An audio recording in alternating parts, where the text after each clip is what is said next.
Scott Mortgage Morris. Hey. We love the Wednesday edition of the show. It's real estate with some finance, with some very humanized elements like tales from Scott's farm and Culpeper, which I think has now gone to live in infamy on the interwebs. So have some of my chickens. They've gone on to they moved on to greener pastures. The chicken farm in the sky. Like I have to tell you, I drive past chickens now and I immediately look up based on that story. They've crossed the Rainbow Bridge.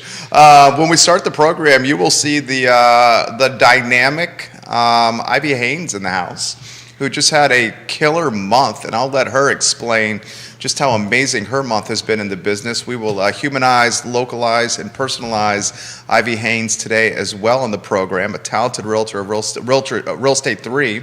And we also have Keith Smith on a Wednesday, back from the Caribbean. The distinguished gentleman. I think the first full Wednesday back. This is the first Wednesday show. I can speak English. First Wednesday show. He's been here in a while. He's back. Yeah. Judah Wickhauer is our director. My friend, you are our North Star. We can rock and roll when you're ready, sir.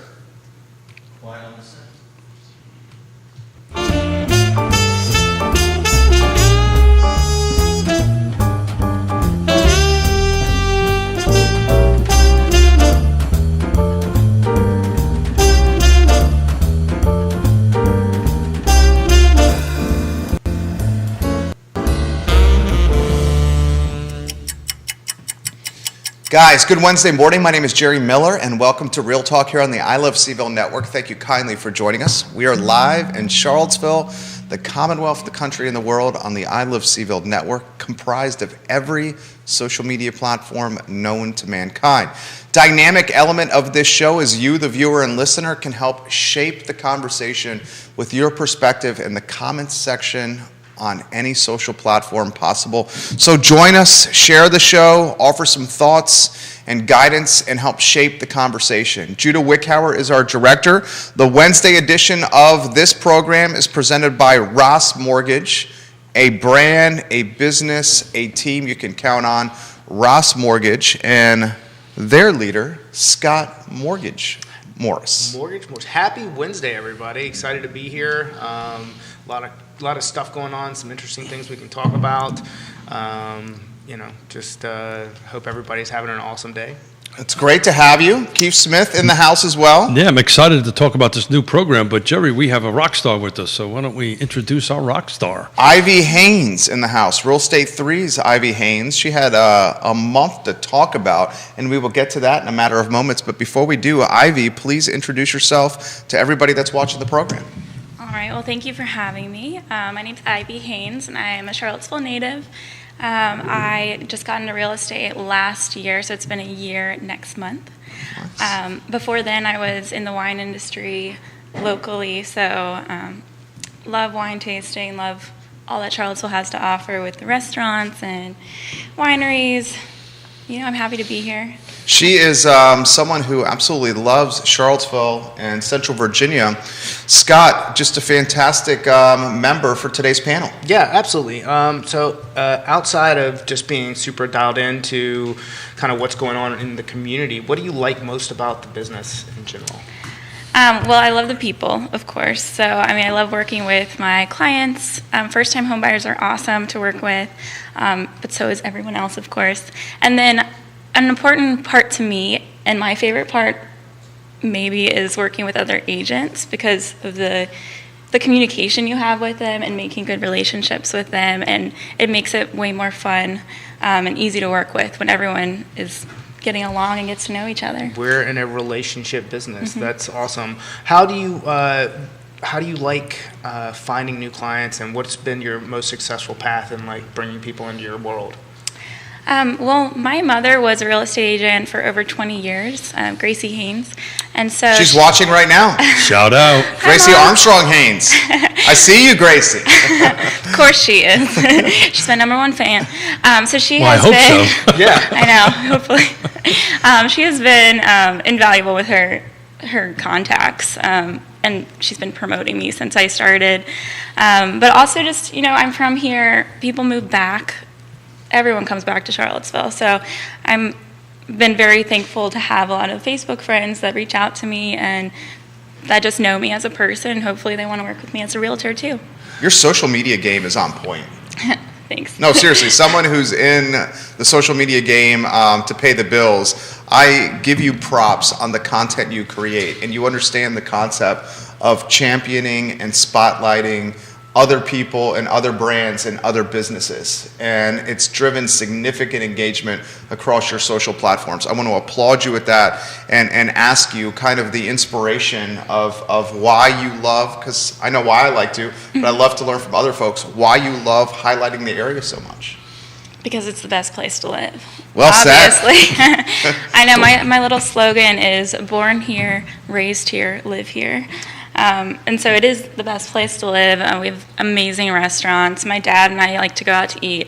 We have been going once a week, and we would frequent, like Tavola used to be our favorite restaurant, Ooh. and then we would switch on to Public, and then we'd switch to Oakheart, and then we've tried almost every restaurant, and we get stuck in ruts, so we'll just keep going to the same ones, and then I'll tell them we need to try something else. The best thing ever, and I'm just going to say it, the best thing ever is dad and daughter dates. Yes. Best thing ever. I just did. Our daughter was in from Seattle, ran the 10-miler with us, and we went out on a couple of daddy-daughter dates, and that makes the world go round. But there's a little thing that most folks don't know about you, because you and my wife do this regularly. What do you two guys do all the time when you guys talk? What language do you use? We speak in German. So Ivy, You're fluent? Ein bisschen, yeah. Wow, get out of town. How did that come about? So I have a love of Switzerland, and so my mom took me to Europe when I was in college, and we went to Switzerland, and I deleted all of the photos from Switzerland. Ooh. And so when I came back, I rebooted my phone. I don't know what happened. I screamed in horror. And so then I decided I needed to go back and retake all of those photos. Well, Swiss German's a little bit different than German. Very different. And then that, but it's funny because every once in a while Ivy and Yona will speak, and very rarely does Yona speak German, usually with a family. And I was like, oh, cool, so how's your sister doing? I barely speak English, and no, I said it was Ivy Haynes, so that was really cool that you guys, a lot of folks might not know that about you. You are bilingual. Is it just two languages Yeah, you speak? Yeah. Cool. Just two. Just two. Just yeah. two. Just two, Yeah. Scott. Just two. So, Scott Morris, where do you want to working begin on here? What's that? Where do you want to begin here? I don't know. What's a good place to start? Well, I've got a starting point. You got a starting point? I do. All right, tell me. I need you to educate me and everybody on this new program you have, Lock and Shop, because in today's world and interest rates moving up or down or however you want to look at I it. think they're going up. This is yeah. we've been talking about that for years. There's only one way these can go, is up. So tell me a little bit about that, and tell those who are watching and listening how that can help them. So I posted on social the other day just kind of a brief explanation of if you're concerned about rising rates, what's that going to do to your qualification, your payment? We'll lock a rate and we've got, depending on how dialed in you are to like making offers at the moment, 70 days, 90 days, 120 days.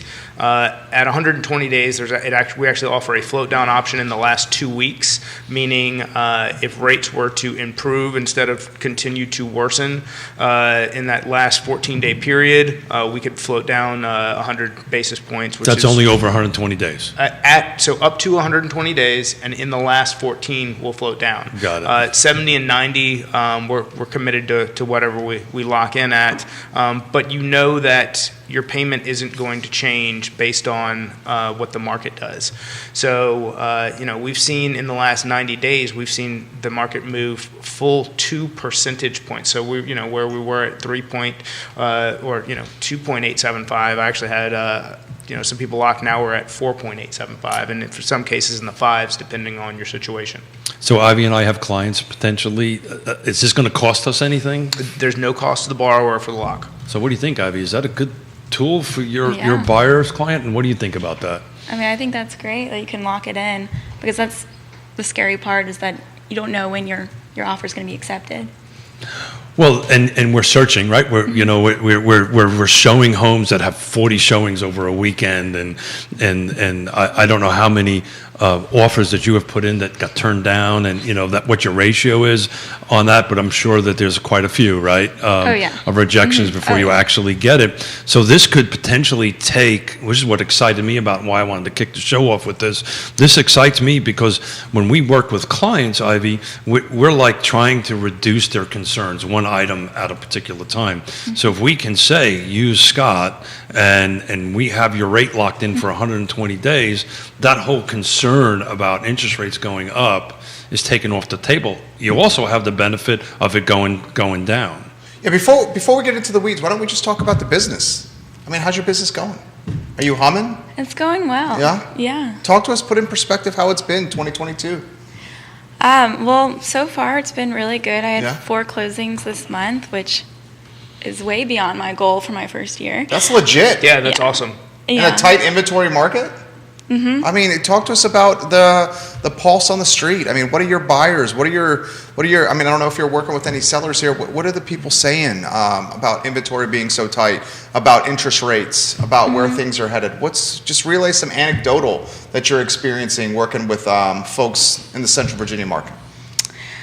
Well, they just need to be prepared for the market and how it is, and not, have their expectations not to say too high, but just to know what they're getting into. And, they will be sitting for like a week and not see a house that they like, and then maybe 2 will pop up on the weekend, and we'll put one offer in or see what happens. And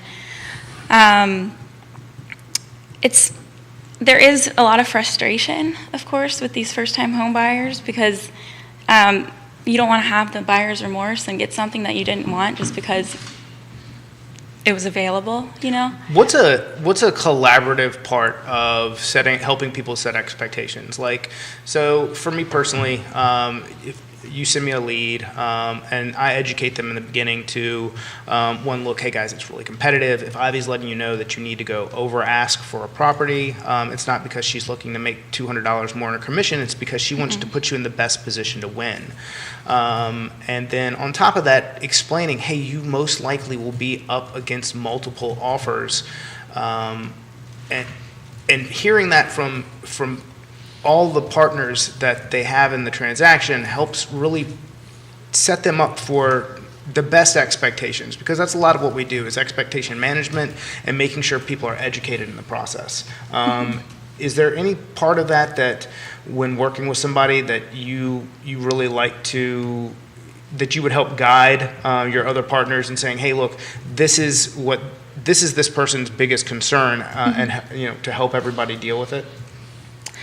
Well, it definitely takes a team. So if they're definitely talking to their lender and need to know how much they can afford, and then in this market, maybe you look a little lower. That way you can put in that escalation clause and you can go up higher and be competitive. And so it really comes down to not just the price, but also the terms, and knowing in this market, since it's a seller's market right now, knowing what's best for what they would like. And if you can offer that and that's okay with the buyer, then see what the seller wants and try to make it work for them in creative ways.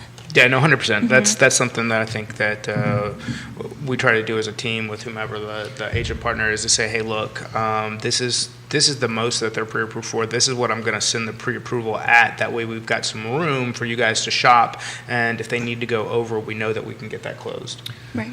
So if I remember correctly, you had 4 transactions this month, 4 contracts representing the buyer or the seller? All 4 were the buyer. Cool. So tell us a little bit about the obviously, we can't talk about the details of the transaction, right, because it hasn't closed yet. But talk to us a little bit Actually, about. all 4 of those were closed. Oh, she can talk about them.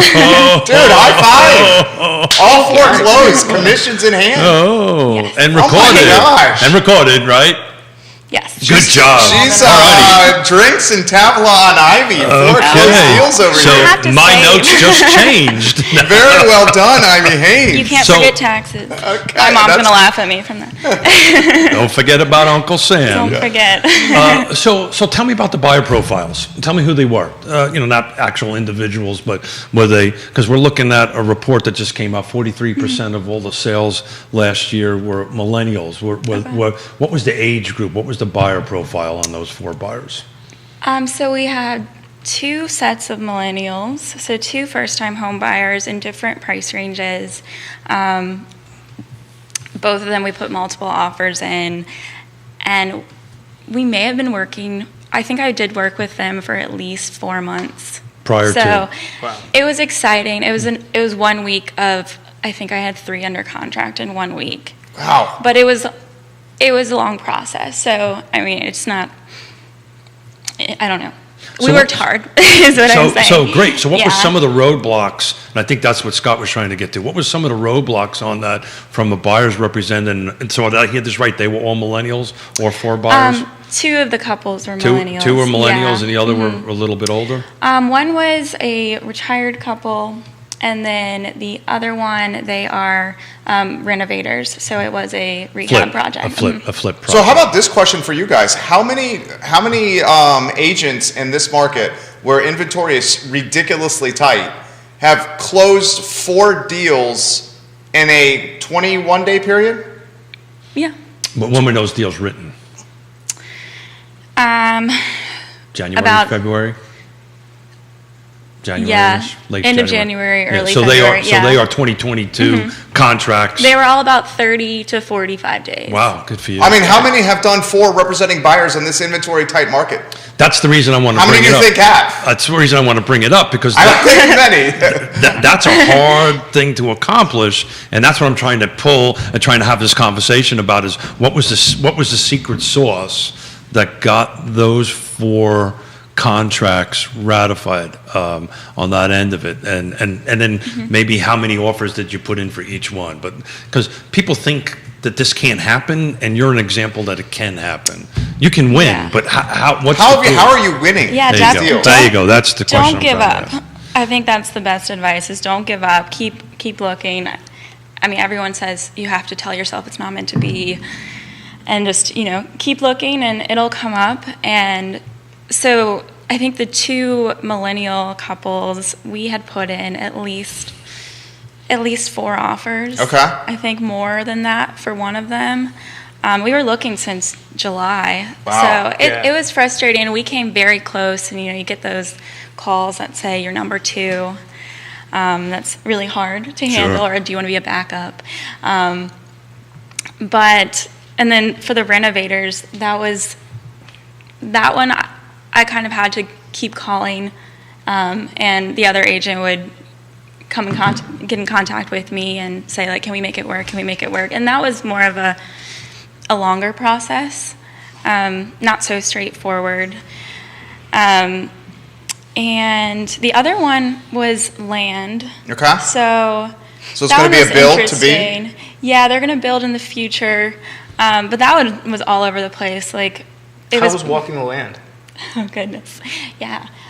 It got better. So that was funny. So I was telling Scott yesterday that my first showing ever was land. That's awesome. So, no. Why? No, because I didn't know what a survey or a plat map looked like. We were just wandering around the street and the field, and I felt very foolish.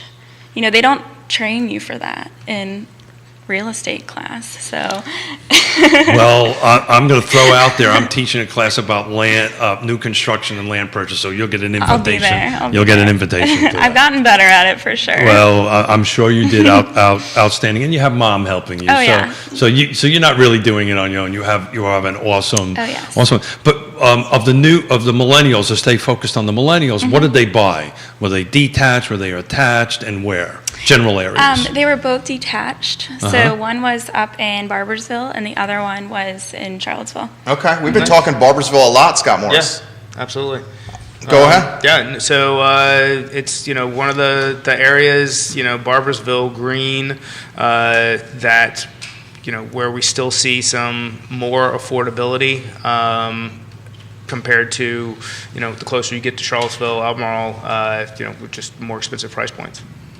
What are you seeing? And let's recognize some of the folks that are giving you some props right now. First, we got Orange County High School's finest and Brittany Moore watching the program right now. She says, "Go Ivy," of the Sasha Farmer team right now. A lot of people don't know this about Brittany. And Brittany, I would say your last name right now, but do you know is it Kozuk? Kozuk? Kozuk? Okay. I think. She was a force in basketball in the Jefferson District for Katie Brunel and the Orange County Hornets. Did you go to Charlottesville High School? No, I went to Albemarle. You went to Albemarle High School. She was one of the best basketball players in the Jefferson District, Brittany Moore was. But she's giving you some props right now. You have family giving you props. Wait, can I give her props? Yeah, please. I'm pretty sure she just went under contract with 3 properties yesterday. Oh, Brittany! In one day. Did you see that on Facebook? Amazing. One day. That's crazy. And I'm actually going to see Brittany tomorrow because her and I are in the same broker training class. And if you don't think, hey, Brittany, so give you a little heads up, you're going to get a tap on your shoulder to come sit in Ivy's seat. And Did you? Can you confirm that? Is that confirmed? Oh yeah. She went under contract in one day in her 3 properties? Yes. So It's you guys, we're all kind of in the same age bracket here. You're a year in, and you closed 4 deals in a 2.5-week period of time. Can you offer perspective, the validation it gave you, and the sense of accomplishment? I mean, because I would say, now granted you have family in the business, but this is pretty monumental here, right? Right. I'm very happy about it, of course. But it also, we did work hard, and you can't stop working is kind of what I've learned, is that just because you have these successes, you can't just sit back and stop. You have to keep going, and you got to find some new clients and get them their houses. So, but I am proud of myself for sure, and definitely had the help of my mom. Well, a little shout out to Brittany while she's still watching, and to you, Ivy. Yona and I and my daughter ran the 10-miler, and one intersection was Brittany coming up Grady Avenue on that end of it, on that tough hill, which is a horrible hill on that end of it, and Brittany was cheering us on, and then the next intersection was you. Then after that, it went downhill. There was nobody else cheering us on. And you guys are going to love this. It just shows you the power of social media when used for the good. Brittany is getting props on a different Facebook page from Jamie Turner, the mayor of Gordonsville, who loves to rep the pep. He loves to rep the pep. And he says, Brittany got us closed. She's a superb realtor. Ooh. He's literally watching on a different page, giving props to someone we're talking about here on the show. So Scott, let's get you in the mix. What are you, with the folks that you're dealing with, the agents that you're dealing with, what are you seeing from a deal flow standpoint? I mean, she's got a handful herself. We're talking Brittany's got a handful herself. What do you see in deal flow with some of the colleagues and associates that you're dealing with? I had somebody ratify 4 on Monday. So I mean, it's out there. We're seeing some more inventory come on. A lot of activity, still super competitive. That's the biggest thing is dealing with, because as she mentioned, some of these people she's been working with since July. So when you get people who've made offers over and over again, you see their mindset change in how they want to offer.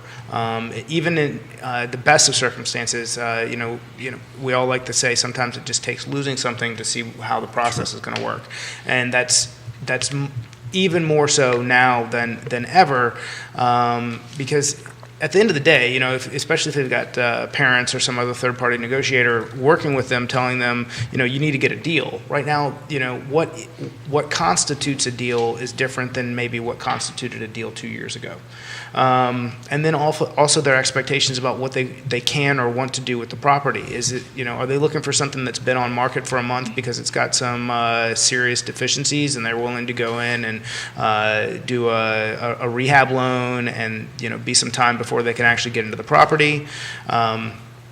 all of these things make a difference. But the big thing is, and I think we talked about that last week, and I'll probably close with it again today, but just like Ivy said, the number one thing is be persistent. Just because you thought it was the one and you didn't get that house doesn't mean the next one's not really the one for you. If it didn't work out, there's a reason. So, Ivy, are you finding with your buyer clients that what Scott just outlined, I know with us, they're starting to understand the likelihood of them getting their first offer is pretty minimal, right? You know, they understand walking into it that this is going to be a persistence path. But what tools do you use to communicate with folks? Are you texting? Are you phone calling? Are you having coffees with them? Are you sending them personal notes? How are you encouraging your client to stay in the game? Because they need to stay in the game. Mostly texting, but of course phone calls and emails, do it all. I mean, it really helps to be in person though, and to have those conversations. And I think a lot of the time, what I've seen is that it might take the first rejection to really understand the market. So I'm going to throw this out there. Maybe Brittany and some of the realtors. You got a lot of them watching right now. That can chime in on this, and I'm going to probably I tend to get myself into trouble a little bit, Ivy, on this end of it. But I want to throw something out to you, and I want you to give me your reaction to it. I took a client out to show a couple of homes in Charlottesville, and a couple of them had 15-minute showing times. How do you feel about that? And realtors on there, chime in. I mean, are we doing our clients justice? Are we doing the sellers justice? You hearing about this, Scott? Yeah, I've seen it. I mean, it goes back to that. I know the TikTok that everybody saw where the dude talks about he's got the apple for sale. I saw that TikTok. Yeah. And that's kind of like. Did you see that? I don't think I did. This is good. Tell them about this. So the guy comes in and he's like, I've got an apple for sale. And he's like, okay, well, I'm in the market for an apple. When can I take a look at it? It's an apple. You know what it is. You either want it or you don't. And then somebody else comes in and they make a $500,000. He's like, is it even worth that? And then he kind of comes in as different characters and bids it all the way up. And then somebody comes in, $1 million. And he goes, what? I'm from California. It's the cheapest apple I've ever seen. But the whole thing is like.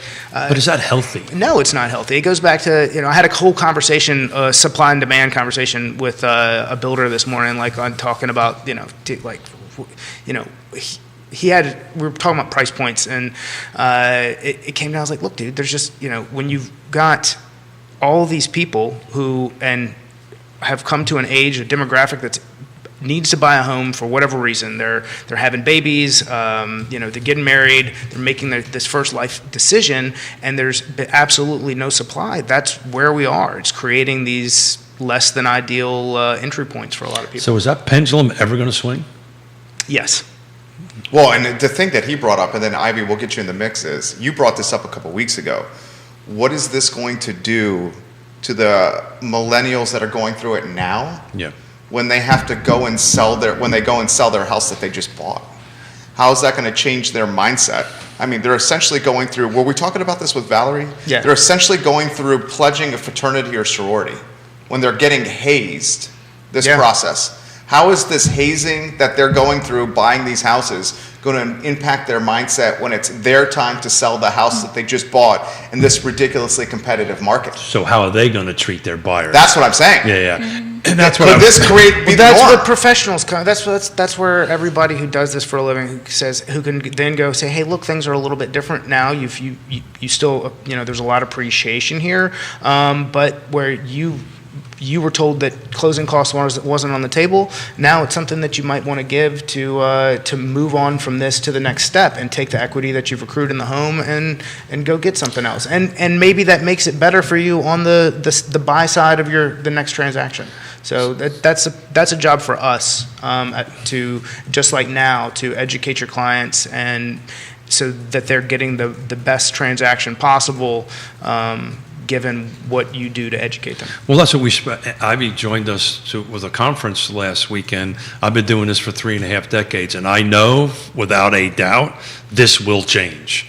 And now, if you're in the business, if you're a real estate agent, if you're a realtor watching this will change. That dynamics will change. We're in the world we're in right now, and we need to take care of our clients, Ivy and Scott, the best that we can. But part of what we're going to start talking about here on future shows is what is it going to take when this pendulum moves, what skill sets you're going to need to help manage it, because it will change. There's no doubt about it. It's a matter of when, right? And then, as Jerry was saying, then this whole different mindset. There's always this little period of time between a buyer's market and a seller's market, and a seller's market and a buyer's market, where the buyer or the seller thinks they're in charge, and it's a little bit of a workout on it. But it's a personality thing too. It's totally a personality thing. But I've been babbling. What do you think, Ivy? Jump in.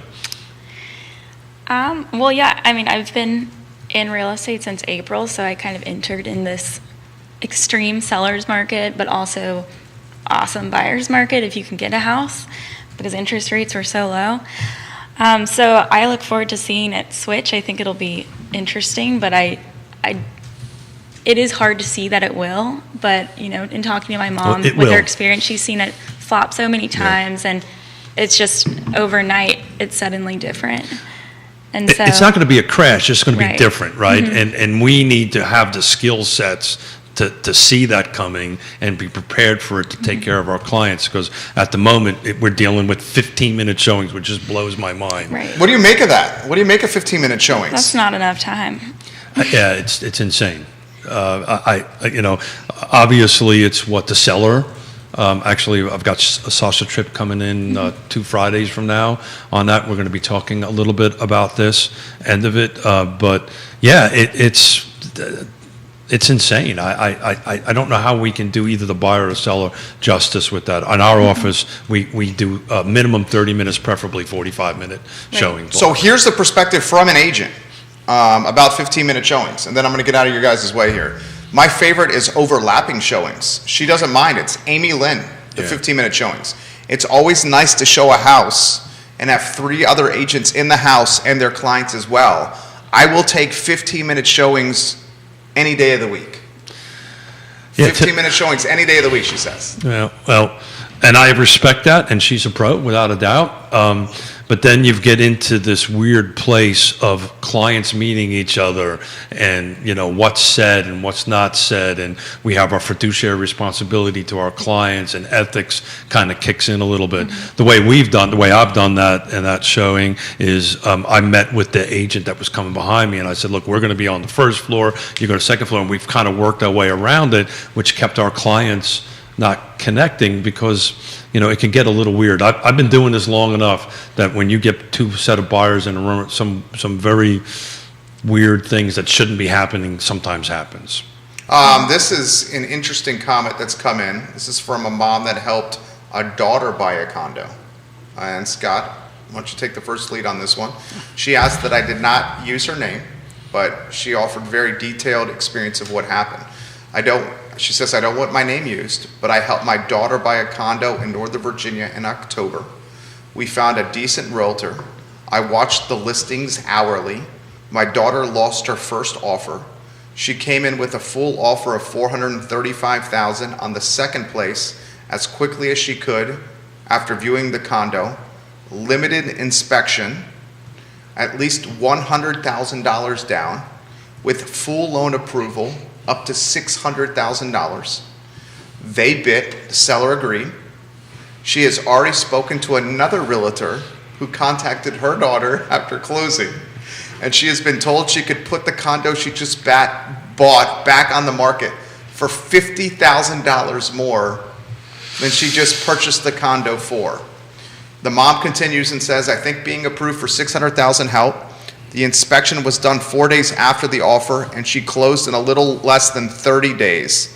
She could not hesitate, or she would not have gotten the deal. And her daughter's 26. All my Northern Virginia contracts are 21 days. That's what that is as far as the timeline.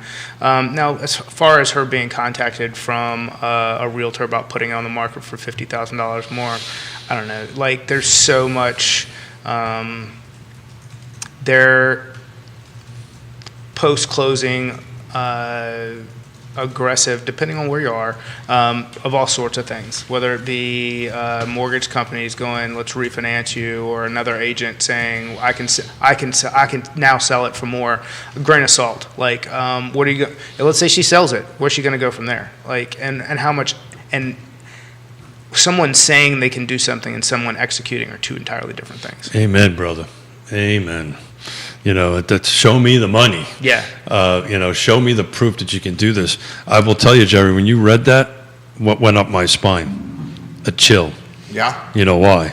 Because it's a sharky world right now. No, that reminds me a lot of 2004, 5, and 6. I mean, to me, that's more like this bottom feeder trigger lead. Yeah, sharky world. Yeah, and that it comes down to I hear what you're saying, but I don't, but prove it to me. You got. Well, here's the difference. In 2004, 5, and 6, there were loan products that this cup of coffee would be able to get that for that. That is not the case, and I explain that all the time to folks that are worried about this implosion happening again, and it's not. And generally what will happen in a case like that $50,000 more than likely is going to be cash, right? Because it's not going to appreciate $50,000 in that time frame, and the appraisal isn't going to match.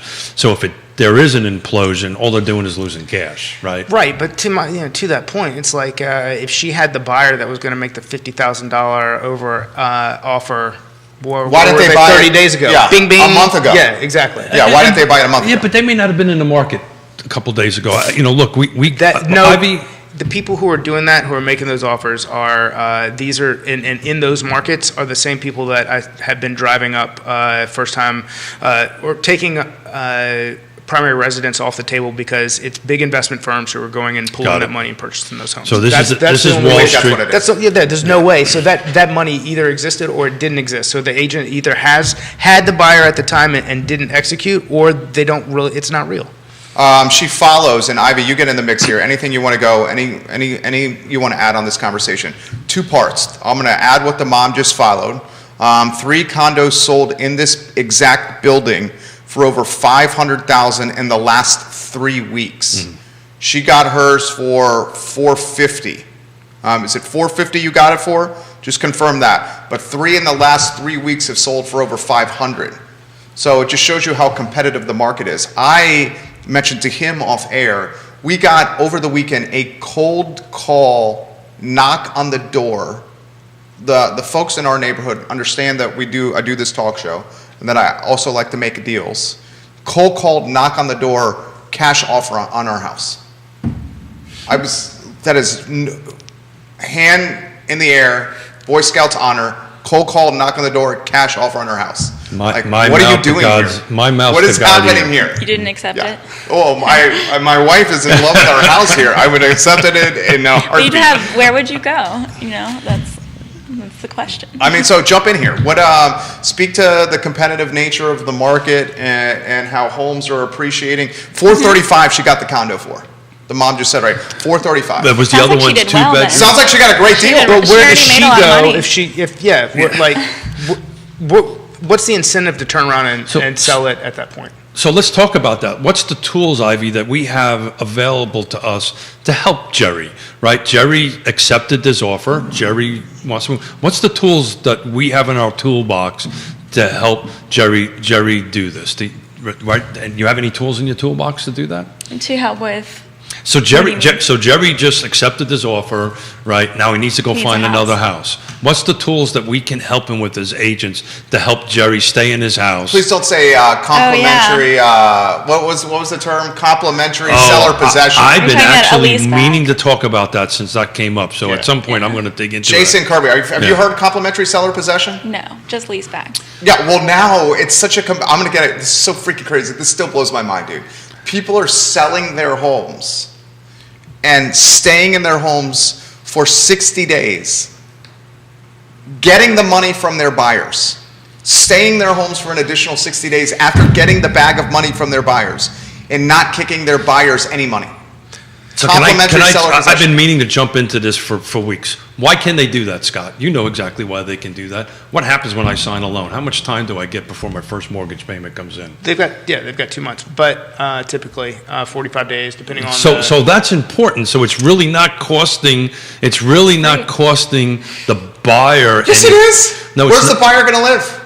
No, Is the because- buyer going to go to a hotel? Well, they're going to. Can they get the same deal on their house? But Are they the- going to find a 2-month rental? The point I'm trying to make is they're not making 2 mortgage payments. You don't or know 2 that. rent it's not normally when you close that. So Let Scott to jump me, in the on bigger that. thing is this: like, what if you agree to it? What's the difference between that and agreeing to have paid $6,000 more, depending Yeah. on the price point for the property? Like, it's just something else. If it helps you win and you're okay with it, then that's. Unless they're going to a hotel. This is where it depends. Does that work for everybody? No. Like, if you cannot make that offer, then if you can make the offer, then it's not it's not something that affects you. If you can't make the offer and you're living in a hotel, that sounds like a pretty poor choice on your part. So I'll add a little bit to this real quickly. So every single one of I was looking at a client for homes in Charlottesville up to 750.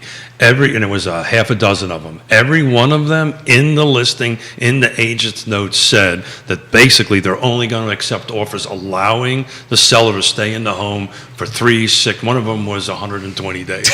So 120 days. crazy. That's a long time. That is so 120 crazy days. right now. 120 days. Anywhere you And want to by go the way, on this, that was Ivy. the one that had 15-minute showings. That one would fail. Like if they put that in the listing and then it showed up in underwriting, that would be like, the buyers need to take occupancy. That's not going to work.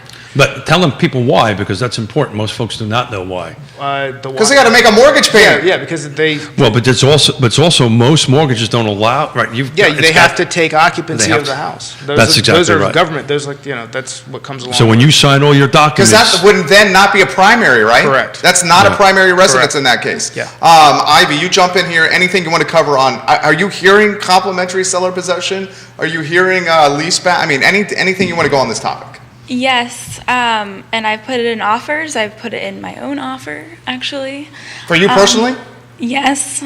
Can we talk about that? We don't have to if you don't want to. Yes. Yeah, sure. Okay. Little detail. Please. But, yeah, and I did get it, and So you bought a house? yes. You're under contract? Dude, this businesswoman has had a killer month. You closed 4 deals and you're buying yourself a house? Yeah, my mom's probably like, why are you saying? Dude, can I give you another high five for that? This is legit. Yeah. But I did put, so my lease She had a ends- listing appointment yesterday. Also. Is it true? Yeah, I did.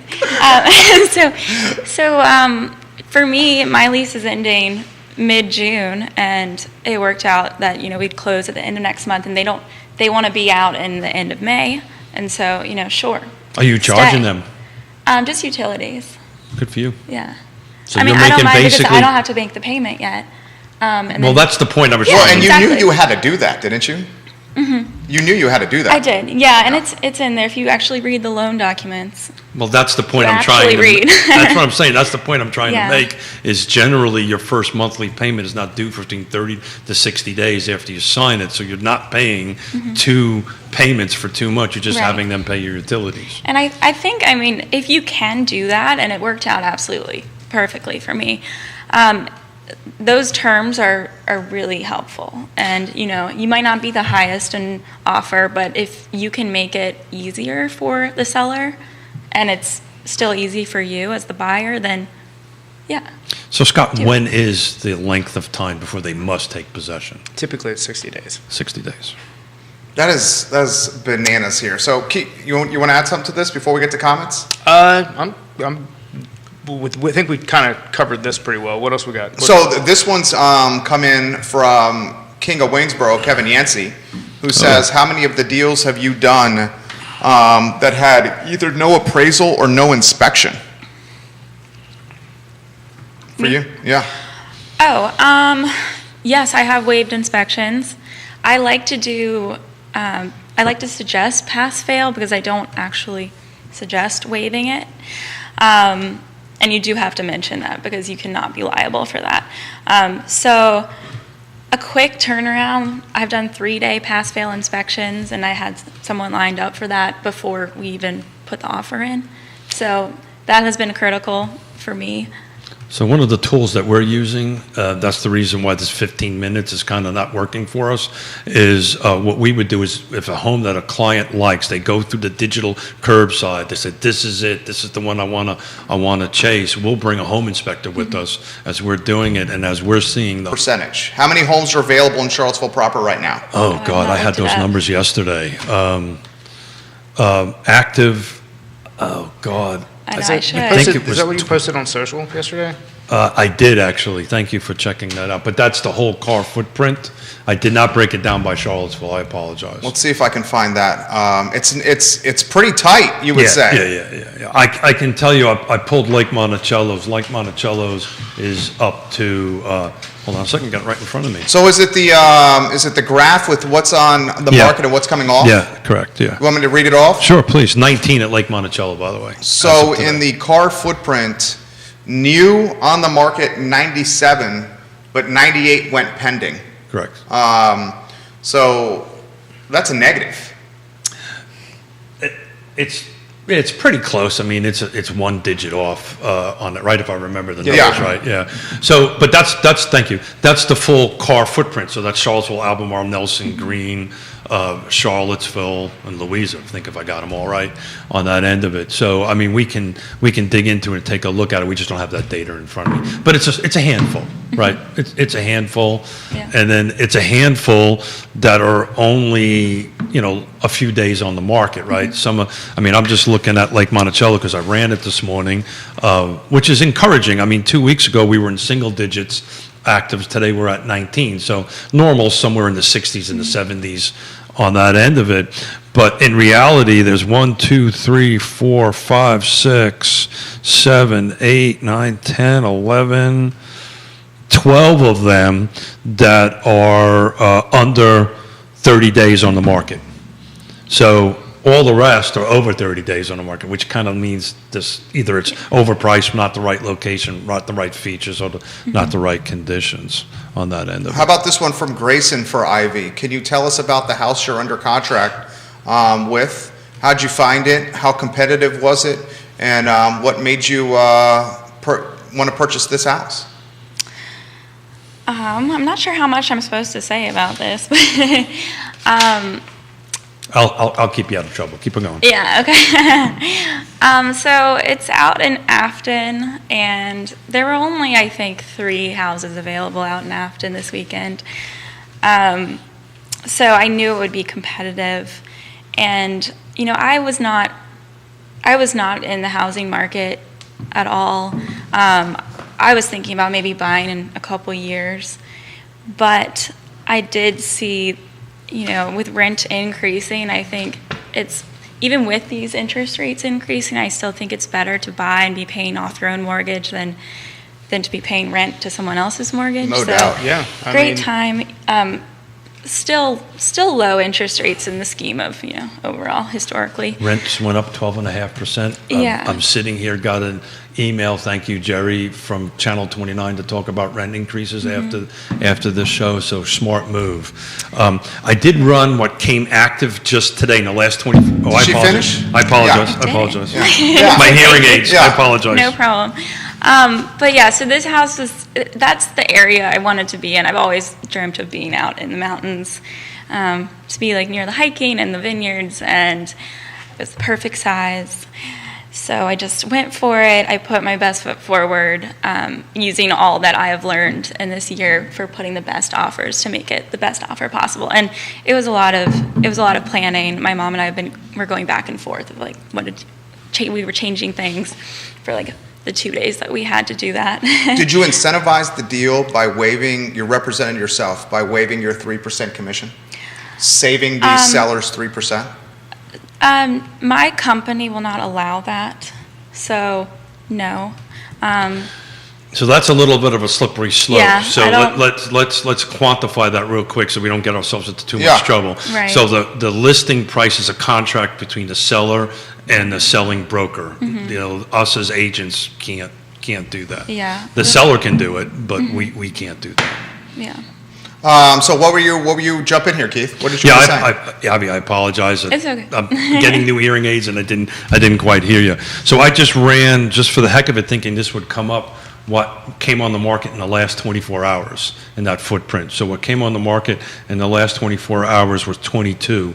Two of them are in Charlottesville. 104 Stratford Court and 747 West Street, both of them north of 400, 420 and 467 is the list price. So in the last 24 hours, only two came on the market, but 1, 2, 3, 4, 5, 6, 7, 8, 9, 10 of the 22 was in Albemarle County, just to put a context. Inventory tight. Where are you seeing deals come across your desk, and what zip codes? I issue that each week. Any change, Scott Morris?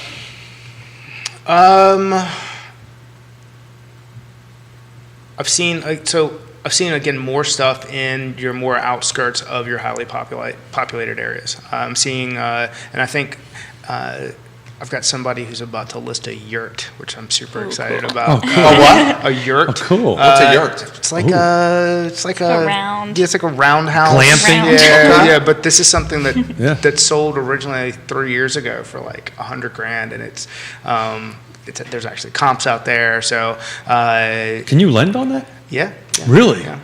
How's that? I mean, it's Doesn't have a foundation? I think this technically does have a foundation. Oh, really? We're not talking about like a legitimate like stick mud, but I'm calling it a yurt. It's probably a little.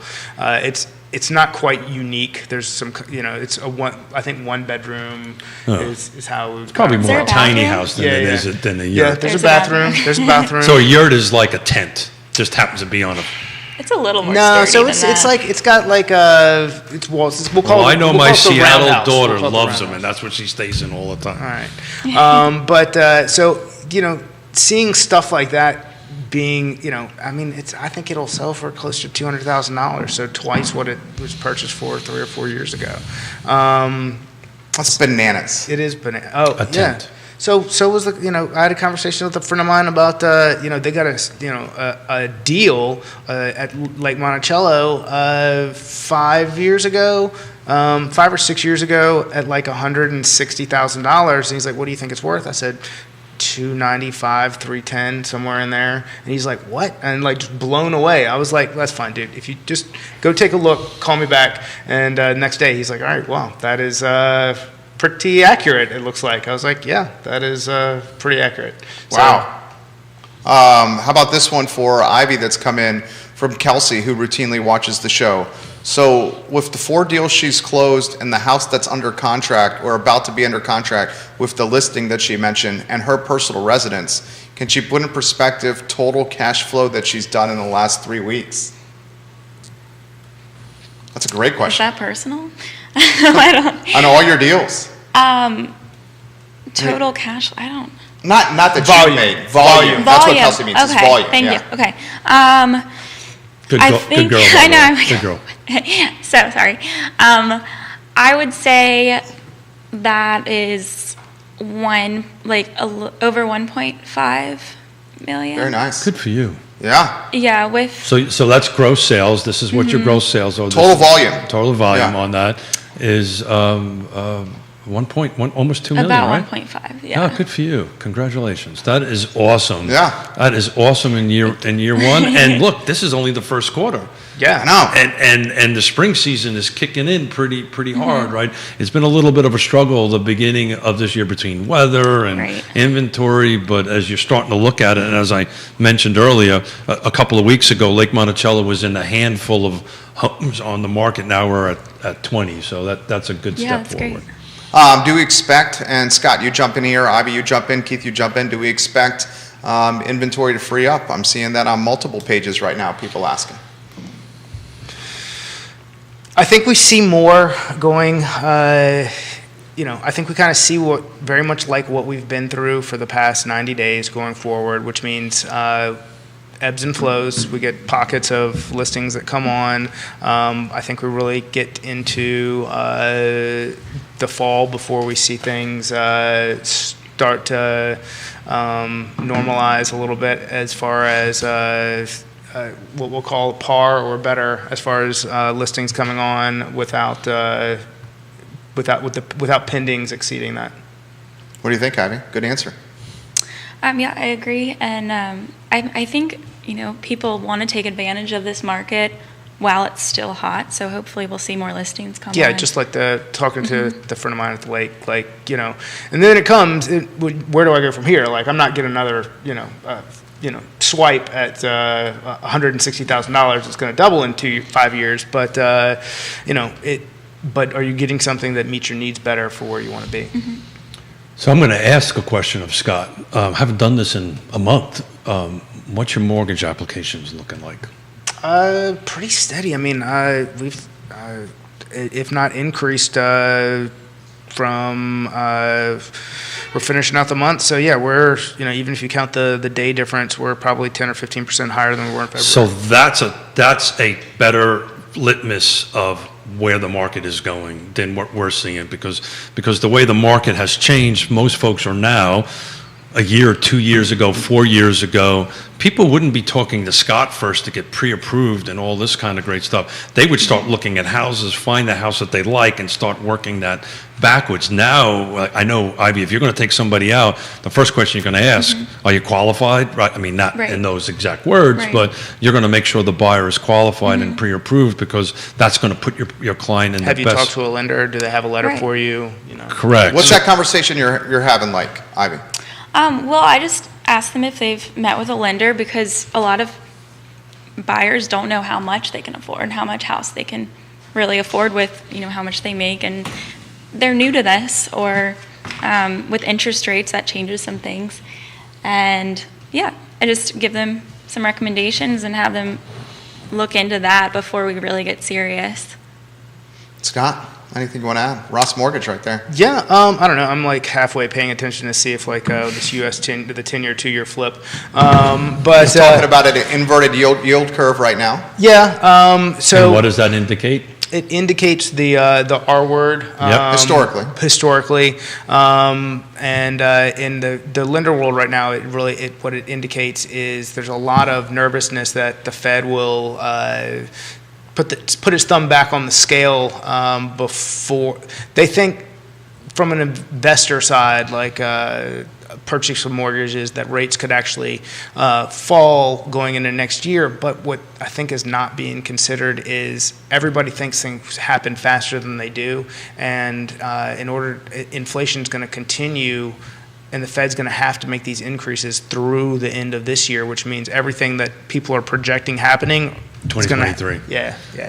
Or 2020, late 2023, probably. Yeah, correct. So mortgage applications are picking up. That's a great indicator of it. And I was just going back looking what just came on the last 24 hours in Albemarle counties. 7 of the total, I think it's 14 if I got my count right, were coming soon. So these are the ones that are actually not hit the market yet. These are the ones that are being out there, like you do with the lead-in, with the hot mics before we go into the camera. So it's tapping real estate agents on the shoulder, saying, "Hey, look, we've got something coming on the market on a certain particular day." How do you feel about that? Do you use that as a tool? How do you use that to help your clients? Yeah, I do offer, like if I'm acting as listing agent, I do offer that suggestion that we could do a coming soon, because it gets the excitement stirring and people starting to schedule their showings. That's a hot topic. Yeah. Coming soon with Carr. It is. And also. And how it's used. Yeah. And that's what that conversation with Mrs. Tripp is going to be in two Fridays. What are your thoughts?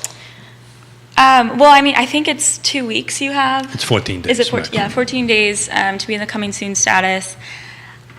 I've used that before. I've used all 14 days, and I don't know if that's the best thing to do, because you get people excited, and then 2 weeks is a long time, and it's kind of forgotten, and there might have been something else that came up. I do like seeing it a couple days in advance. I think that's been working well. But there's been this whole, on the Carr Facebook page, this discussion recently about, just how listings are being marketed in this one weekend. That's the conversation we're having with Sasha Tripp on Friday. So please tune in. I'm excited about this that. Friday? No, next Friday. Okay. I think the 8th, if I got my days right on that end of it. So we're going to talk a little bit about that and the impacts on that. But I'm going to flip it around a little bit. How do you use coming soon for your buyer, as a tool for your buyer? Well, the great thing about coming soon is that it's only seen by us. So if you are not working with a realtor and you're just on Zillow, you won't see that, and it's not in the public. What about all the coming soons that I see on social? So that's a different story. Yeah. Those look like listings to me. 100%. Like I'm reading them. I'm like, yeah, this looks like an active listing. 100%. But I'm not in the business. I just have a microphone. But it's not, and that's the That's the goofy part of it. When does the association realize that social media is reaching more people than the MLS itself? That's exactly right. So what that does is that now, because I know that I'm Ivy's client, right? And I see it on social media, on that end of it. I'm calling agents like, yo, have you taken such and such to see this? Yeah, yeah. They're like every time. Well, you can't take them to. Yeah, that's the problem. It's so we're on a group chat in the neighborhood. My wife is, and there's 80 some moms in the group chat in the neighborhood, and they're not sharing the MLS listings. They're sharing the post on social media on the group chat. It's not the MLS. That is correct. But the problem is but the issue is the home by the rules cannot be shown until it goes active. So what happens is if I am Ivy's client, so let's talk this through. I'm Ivy's client. I see posted on I Love Charlottesville, or I see posted on Keith's Facebook page or Scott's Facebook page or any realtor's Facebook page, and I say, hey Ivy, this house just hit Facebook. I want to get to go see it. How's that conversation look? I tell them, let me look into it, and I usually in the agent's notes will find some information on when it's going to. Oh, it's required. It has to be in the date's agent on notes. there. Yeah, and sometimes you can set up appointments early. Sometimes you can't. Depends. And we'll just try to get on the schedule and keep it in our minds for when it does come active and go see it. So this whole Facebook conversation, which we're going to have on the 8th, part of it, it's kind of a double-edged sword, right? Because the way the market is now, so Ivy's getting ready to go show a listing. I'm sure it's going to be a hot listing. I'm sure you're going to get it because you're a rock star and all that stuff. But part of the conversation you have to have with your client, with your future client there is okay, we're going to have to ask you to move out for a couple of days, right? Because this is the way this is, right? And that's a component of that. How so? Well, walk me through that. Well, I'll let Ivy walk you through it because she's about ready to give a presentation about it. You ask them to move out? No, I don't do that. But some people do, though. Almost. There have been suggestions to go on like a weekend vacation. Because there's that many shows. Some people can't do that. If you have showings booked from morning to noon, morning to night, every 15 minutes, the seller cannot be at the house. Right, especially if you're doing the active Friday showing through Sunday. It's just going to be packed with showings and open house. And so, it's just easier if the seller just leaves, and otherwise you have to keep contacting the seller each time. I've got a beach house they can go rent. What? Yeah, I've got a beach house they can go rent. Check Scott's Facebook page. That's a great business idea. I need to get an investment property. I know someone that can help you finance it. Yeah, that's where he's right there. Absolutely. Finish your thought. Go ahead. I think I did finish. But that's a conversation you have to have with your client, right? If it's a hot property that's going to have multiple showings, okay, how do you want to do this, Mr. and Mrs. Seller, right? And they're in charge, right? The seller's in charge, not us, not the market. The seller makes the decision on how they wish to proceed with this, but some of them, if it's vacant, it's a whole different story, that's right? Easy, yeah. But it's an interesting conversation. And back to the pendulum swinging. Eventually, that's going to swing, and it's going to be a different thing. Please get people into my house. So this is a follow up from Jennifer. She says, "What would just keep us from walking the property ourselves when it's coming soon?"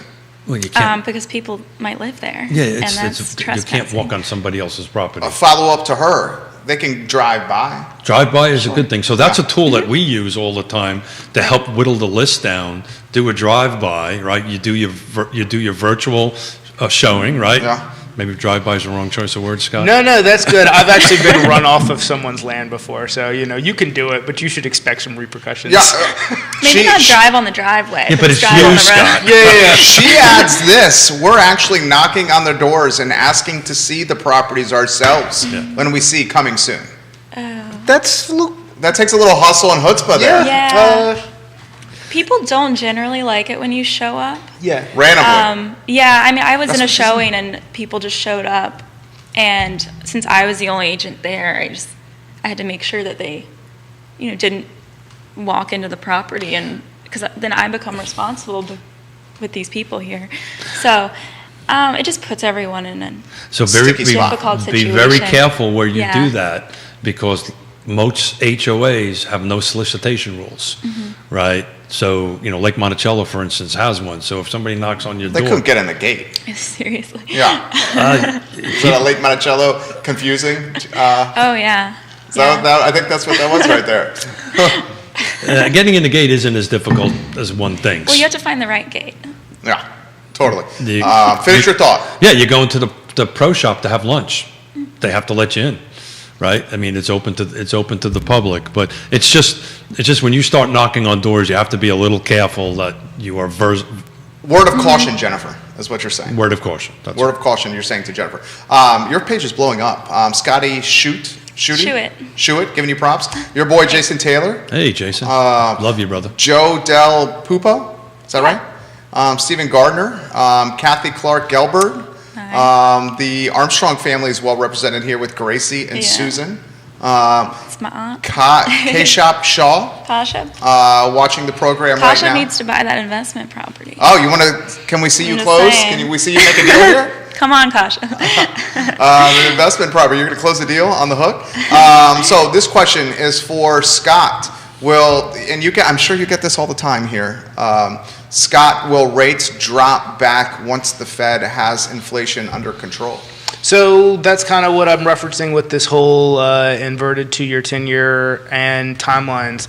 So even let's say the 10-year's been so artificially deflated that I don't think that.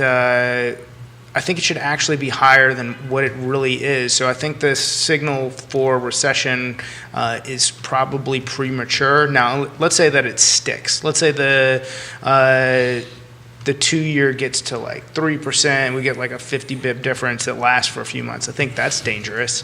But And so let's talk about the impact on mortgage rates when it hits 3% or.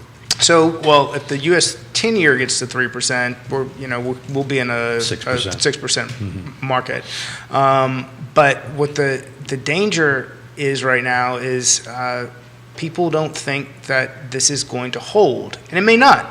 But I think it's going to hold longer than what the prediction is. So for borrowers, that could get expensive because just getting in the game, it could cost them something to lock at any rate if the investors on the other side don't think that that mortgage will hold for 12 or 24 months because they're certain it's going to, the Fed puts its thumb back on the scale and they could refinance to a lower rate, in a year or two.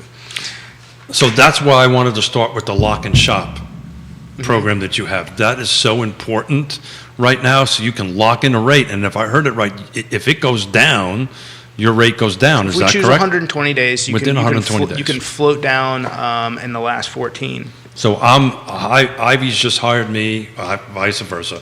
I just hired Ivy to help. Good for you. Help to go. She's a talented professional. There you go. To go ahead and. I heard she's closed 4 deals in the I heard last 4 21 deals. days. Yeah. That's right, and walked some land, which was awesome. But I can hire. And bought her own house. And bought her own house. We can follow you around if you need to here. So Ivy, I'm not worthy. So, Oh, yes, you are. but I can hook up with Scott, lock in a rate on some number, right, that's out there, and then I can start going finding homes, right? So I can say, right, I'm looking to buy, I'm just picking a number, $300,000 house. You're going to lock me in a rate at 300, part of my pre-approval process. Correct. I got this right? Then I'm going to connect with Ivy and say, let's go look at houses, and I've got this ability to say, well, this is not the right house. I'll wait for another house. I know I'm protected 30 days, 60 days from now. Right, and let's say you know that you're going to be purchasing at 325. You know what those numbers are. When you go look at the next property, the only thing we're really checking to see is there an HOA and is there a significant tax difference because maybe it's in one county versus the next. Or it's $10,000 more and you revise everything. But we are dialed into a payment at that point. Like, you know that the rate's not going to change and affect that for you. So, and some people have a lot of anxiety about that, and rightfully so in what we've seen in the last 3 months. So, Ivy, that's a great question for you. How many buyers you talk to, their anxieties about interest rates? That's what they're focusing on. Are they focusing more on interest rates or what they can buy? It's a mixture of both, but recently it's been turning towards interest rates because what they were looking for, or the houses they were looking at in the fall. They can't afford now. Especially if somebody was pre-approved then, and they were like, you could be at 2.875, 3%, and then in the course of 90 days, now we're having a 4.75, 5% conversation. It's that's substantial. Yeah. Substantial. And then you add, which we've highlighted on the show, the assessment increases, the tax increases, property tax increases, the gasoline, the groceries, and the monthly bills are like a hell of a lot more now than last year. I just want to give a little kudos to you and the show and what we're doing. If you take a moment and read some of the Fluvanna County Board of Supervisors thing, you know what they're talking about more than tax rate? Personal property tax. It's going to be 25% increase on that car that you have, that we all have. The big truck my boy has over here. Yeah, it's going to be. And you brought this to our attention. I mean, we saw Commissioner of Revenue Todd Divers talk about this, and then we talked about it on a show. And then I was like, good God, this is going to be a significant problem for people. Yeah, no, it's there's a huge expense there. I mean, when you put it all together, it's a bottom line. It really eats into what people have to do. Where do they go on vacation now? Like look at all the little choices that it affects because of all this. It's kind of like in our business, you get all these vampires, trying to say I can sell you leads here, or I can make your process more streamlined with whatever my sexy CRM is on top of what you're getting from your company. So just in your personal life, the government is eating into your ability to spend your money. Amen. Well said. How about a message to, you got a lot of agents watching here. First, let's get to Mustache Dan Pettit's comments. Real Estate 3's Dan Pettit. He has this comment, and then we'll have some closing thoughts for you guys. On the 15-minute showings, is it the seller that's just agreeing with the listing agent, or is it the listing agent that's pushing this and putting it into play? We're not in the room for those discussions, so that's. It says, how can you see a house in 15 minutes? It's to me, it's just too short period of time on that end of it. Hey, at least we're doing 15-minute showings instead of this Zoom virtual tours. That during the pandemic. Yeah. Sight unseen purchases. Oh my gosh, that was happening. Yancey asked this question for Ivy, Scott, and Keith. How many homes are not appraising for the price, going over asking, and the deals are still happening? I'll jump in on that. I'm not seeing a lot of that. I'm seeing the appraisals hitting. What are you seeing, Scott? I see them hit. I mean, it depends on the house, the offer, everything. For instance, I've got one in Virginia Beach right now that missed by like $10,000. The seller's lowered by $5,000. She's gonna bring another $5,000 in and make the deal happen. Then again, I think the property's huge. The offers make a big difference. For the most part, don't see a lot of big misses. I will while I have the opportunity. But that was commonplace a few months back. Yeah, so 6 months back. Yeah, we did see some stuff that got tight for a little while. The appraiser makes a difference. Specifically, like let's talk about VA and appraisals and shorts. So for listing agents or people who think that it is not the best product, it is the only thing that gives you the opportunity. One, warning shot with Tidewater. Get your comps together. Let's make an argument against it. Then if truly does come in short, and we think it's just a bad appraisal based on adjustments or poor comps, I can then take that information. We can go to the VA. We can get a reconsideration of value. This is something that is frequently won if we have the tools to go up against them with it. Are you seeing any pushbacks on VA loans? I mean, I see agents who maybe don't understand that it's really a better product than the conventional product that's up against. Especially if I can go, all right, look, here's a guy that's got $500,000 in a thrift savings plan. How much does the other guy have if he's putting 20% down and has to pay his closing costs to pay the difference in the appraisal? And then do we have the tools on top of that to go fight the appraisal, which you know you're not going to get on the conventional side? Bravo. So as a disabled vet and you as a vet, it's very interesting because we are protected classes. Right, in fair housing, veterans, you can't reject a home because it's a veteran. It's a violation of fair housing. So it's a really interesting thread on how that works. Prove at the end of the day, it comes you got to prove it, of course. So, Ivy, I have to ask you a question. You're going on a listing today. Tell me how you got that listing appointment. Tell us the secret sauce on how you, if you wish. It was yesterday. I'm sorry? It was she already did it. Yes. It was yesterday. It Good. was So yesterday. how did you get that? Well, that was actually a friend. So Cool. You know. Well, that's good. So this is but all. they think of me, which is nice. Sounds of like you them. got that locked in, right? Did you? I'm hoping. Yeah, if she wants to sell, then Very, very nice. hopefully she'll use me. Very nice. But yeah, In the city of Charlottesville, Albemarle County? Albemarle. Okay. I have a So feeling you that were would on the go right quickly. track. According to NAR, 97% of all transactions are referrals. Right. So well That's done. what I'm trying. Yeah, she grew up here. Well done. Yeah, and she's active Yeah. on social. Well Ricardo Cruz Duran, great job, everyone. Love the hot topic conversations. And we're seeing that from everybody. How about some closing thoughts here?